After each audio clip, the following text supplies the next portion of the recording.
جاء الحق وزهق الباطل إن الباطل كان زهوقا۔ بسم اللہ الرحمن الرحیم۔ السلام علیکم ورحمۃ اللہ وبرکاتہ۔ محترم سامعین، ایک ساتھی نے ہمیں ڈاکٹر اسرار احمد صاحب کا ایک کلپ بھیجا ہے۔ اس کلپ میں وہ فرماتے ہیں کہ جھنڈے کو سلامی دینا یہ بھی شرک ہے اور ترانے کے وقت کھڑا ہونا یہ بھی شرک ہے۔ محترم سامعین، ڈاکٹر اسرار صاحب کے اس قول کے مطابق آپ لوگوں کے ساتھ علوم دیوبند کے فتاوی جات بھی شیئر کرتے ہیں۔ اس کے بعد آپ لوگ خود فیصلہ کر سکتے ہیں کہ آیا جھنڈے کو سلامی دینا یا ترانے کے وقت کھڑا ہونا یہ شرک ہے یا نہیں ہے۔ اور اس کے بعد آپ لوگوں کے ساتھ جامعۃ العلوم الاسلامیہ بنوری ٹاؤن کا فتویٰ بھی شیئر کریں گے۔ پہلے آپ لوگوں کے ساتھ دارالعلوم دیوبند کا فتویٰ شیئر کرتے ہیں۔ سوال میں پوچھتے ہیں کہ وطن کے پرچم کو سلام دینا کیسا ہے؟ نیز جب قومی ترانہ گایا جاتا ہو تو کیا کھڑے ہونا جائز ہے؟ جواب میں دارالعلوم دیوبند کے مفتیان صاحبان لکھتے ہیں کہ شریعت مطہرہ میں سلام اور جواب سلام سے متعلق جو کچھ احکام اور ہدایات ہیں وہ پرچم کی سلامی پر لاگو نہیں ہوتے، بلکہ یہ تو ایک قومی مشترکہ عمل کے قبیل سے ہیں۔ اگر قومی ترانے کا مضمون درست ہو اور اس کے پڑھنے میں قانوناً کھڑا ہونا لازم ہو تو کھڑے ہو کر پڑھنے کی گنجائش ہے۔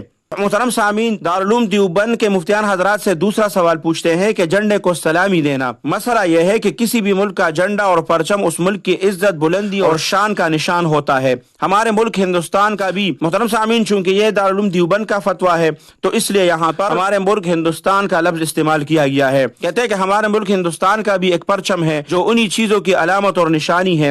15 اگست ہو، پرچم کی کشائی کے موقع پر اسکولوں اور کالجوں کے طلباء اور اساتذہ اور دیگر محکموں کے افسران اور ملازمین اسے اپنے ہاتھ کے اشارے سے سلامی دیتے ہیں۔ یہ عمل محض عرفی طریقے پر اس کا احترام ہے۔ پہلا تو یہ اس کی عبادت اور تعظیم کا کوئی پہلو نہیں ہے، جیسے ڈاکٹر اسرار صاحب فرماتے ہیں کہ یہ نماز کے ساتھ مشابہ ہے، تو دارالعلوم دیوبند کے مفتیان صاحبان فرماتے ہیں کہ اس میں عبادت اور تعظیم کا کوئی پہلو نہیں ہے، اور نہ ہی کوئی مسلم اس کا یہ احترام اس نیت سے کرتا ہے کہ وہ قابل تعظیم اور عبادت ہے، کیونکہ اس کا عقیدہ ہے کہ لائق عبادت اور تعظیم صرف اللہ سبحانہ و تعالیٰ کی ذات ہے۔ دوسری بات یہ، اس لیے شرعاً اسے جائز ہونا چاہیے، جیسا کہ حضرت مولانا مفتی عبدالرحیم صاحب لاجپوری رحمۃ اللہ علیہ فرماتے ہیں کہ یہ محض سیاسی چیز ہے اور حکومتوں کا طریقہ ہے۔ اسلامی حکومتوں میں بھی ہوتا ہے، بچنا اچھا ہے، اگر فتنہ کا ڈر ہو تو بادر ناخواستہ کرنے میں مواخذہ نہیں ہوگا۔ فتاوی رحیمیہ کا حوالہ دیا ہے۔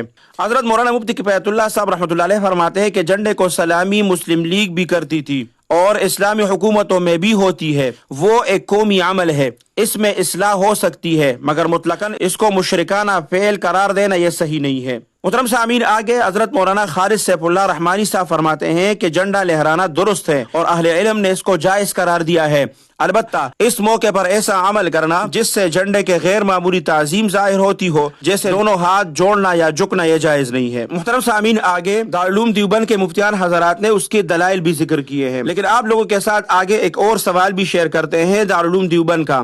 اس میں پوچھتے ہیں کہ جھنڈے کو سلامی دینا، سوال میں پوچھتے ہیں کہ ہندوستان میں یوم آزادی کے موقع پر ہر اسکول کالج میں جھنڈا لہرایا جاتا ہے، اور جب ان کے اپنے الفاظ ہیں تو گیت گایا جاتا ہے تو سب اسے سلامی دیتے ہیں، تو مسلمانوں کے لیے اس پروگرام میں حصہ لے کر جھنڈے کو سلامی دینے کے بارے میں کیا حکم ہے؟ تفصیل سے جواب دیں۔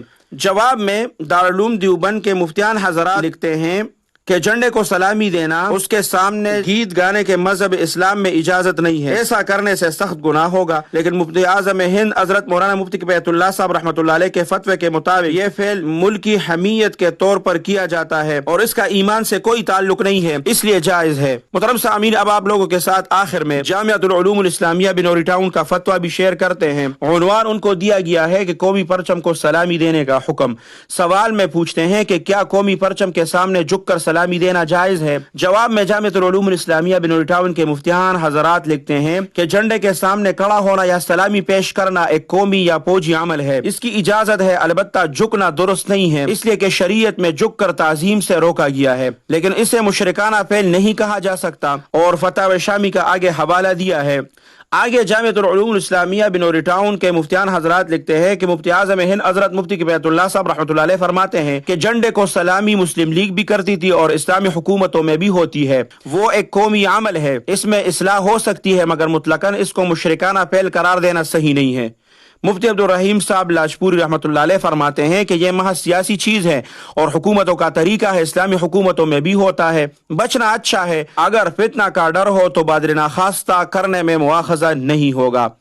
محترم سامعین، تو جس ساتھیوں نے ہم سے رابطہ کیا تھا اور جو ساتھی مغالطے میں ہے کہ ڈاکٹر اسرار صاحب نے یہ فرمایا ہے کہ جھنڈے کو سلام کرنا یا ترانے کے وقت کھڑا ہونا یہ شرک ہے، تو آپ لوگوں کے ساتھ دارالعلوم دیوبند کا فتویٰ بھی شیئر کر دیا اور آپ لوگوں کے ساتھ جامعۃ العلوم الاسلامیہ بلوری ٹاؤن کا فتویٰ بھی شیئر کیا کہ اس میں کوئی حرج نہیں ہے، البتہ جھکنا جو ہے وہ ٹھیک نہیں ہے۔ اور جو ہم نے دیکھا ہے کہ اکثر 14 اگست کے موقع پر، 23 مارچ کے موقع پر تو جھنڈے کے سامنے کوئی جھکتا نہیں ہے، صرف سلام کرتا ہے، اور اسی طرح ترانے کے وقت بھی کوئی جھکتا نہیں ہے، بس صرف سیدھا کھڑا ہو جاتا ہے اور دل پہ ہاتھ رکھتا ہے۔ تو اس سے کوئی آدمی مشرک نہیں ہوتا۔ اس وجہ سے ان فتح وجات سے ڈاکٹر اسرار صاحب کی اس بات کی تردید ہوتی ہے۔ تو جتنے بھی مسلمان مغالطے کا شکار ہے اس میں کوئی حرج نہیں ہے، 14 اگست ہو یا 23 مارچ ہو، اس پہ اپنے ملک سے محبت ایمان کا حصہ ہے، کیونکہ یہ ہمارے بزرگوں سے ثابت ہے کہ وہ اپنے ملک سے کتنا محبت کرتے تھے اور ہمیں اپنے ملک سے محبت کرنا سکھایا ہے۔ تو یاد رکھنا، ان چیزوں سے کوئی مشرک نہیں ہوتا اور یہ شرک نہیں ہے۔ اللہ سبحانہ و تعالی ہمارے کابرین کا سایہ ہمارے سروں پر تا دیر قائم اور دائم رکھیں۔ اللہ سبحانہ و تعالی آپ سب کو اپنے حفظ اور امان میں رکھے، اپنے خصوصی دعاؤں میں یاد رکھے۔ السلام علیکم ورحمۃ اللہ وبرکاتہ۔ الحق وزهق الباطل إن الباطل كان